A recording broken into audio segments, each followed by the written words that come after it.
I just replaced the glow plug relay.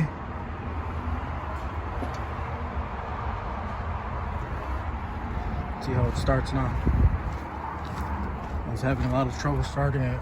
It's cold out.